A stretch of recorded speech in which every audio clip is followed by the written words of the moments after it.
Жаңа формациядағы балабақша менің көзқарасым тақырыбында жазылған эссе. Мен балабақша тәрбиешісі ретінде соңғы бірнеше жылда бақшамызда таңғажайып өзгерістер болғанын байқадым. Осы эссемде жаңа балабақшаны жарқын жанды және ерекше ететін жаңа жүйелер жайлы өз көзқарасымды білдіргім келеді.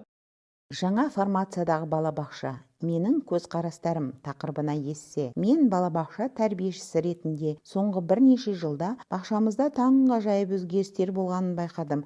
Осы эссемде жаңа балабақшаны жарқын жанды және ерекше ететін жаңа жүйелер жайлы өз көзқарасымды білдіргім келеді. Біріншіден, технология білім мен тәрбие саласын шынымен өзгертті. Балабақшада бұрын сөрелерде көп болса суретті кітаптар тұратын, ал қазір балабақшадан интерактивті ойыншықтар, планшеттер және әртүрлі гаджеттерді көруге болады. Бұл құралдарды балалар жақсы көреді, әрі қызыға қарайды. Интерактивті құралдар арқылы балаға күн жүйесі туралы бейнероликтер көрсете аламыз. Мен Сатурн, шеңберім бар. Мен Меркурий, күнге ең жақын менмін.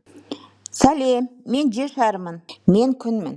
Мен болтпын. Қарапайым математикалық амалдар мен әріптерді үйрететін ойындар ойнай аламыз. Тіпті хайуанаттар бағы немесе мұражай сияқты жерлерге виртуалды саяхат жасай аламыз. Балалар оны жақсы көреді және бұл оларға күрделі ұғымдарды қызықты түрде түсінуге көмектеседі.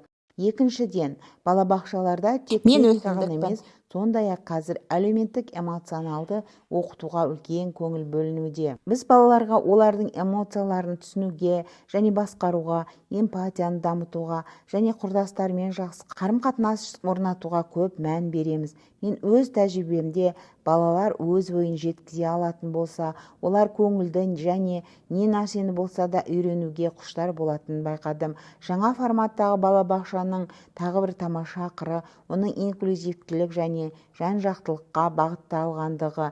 Біз әр баланың ерекше ортасы мен қабілеттерін атап өтеміз, барлығына қолайлы орта жасаймыз.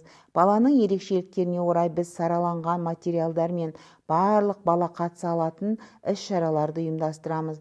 Бізде әр бала өзін ерекше қадірлейтінін түсінеді және айналасы жақсы көретінін сезінеді.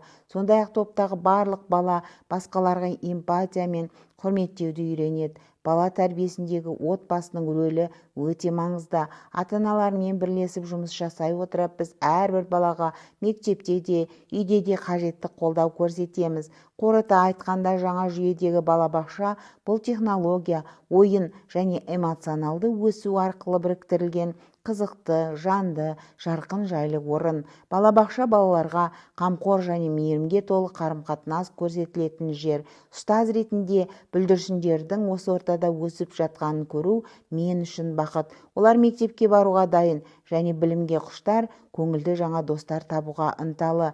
Жаңа балабақша өмір бойы оқуға деген сүйіспеншілікке жол ашады және осы ғажап әлемнің бір бөлігі болғаныма өзімді бақытты сезінемін. Балалар, бүгінгі сабақ түсінікті болды ма? Егер түсінікті болса, мына сұрақтарға жауап берейік.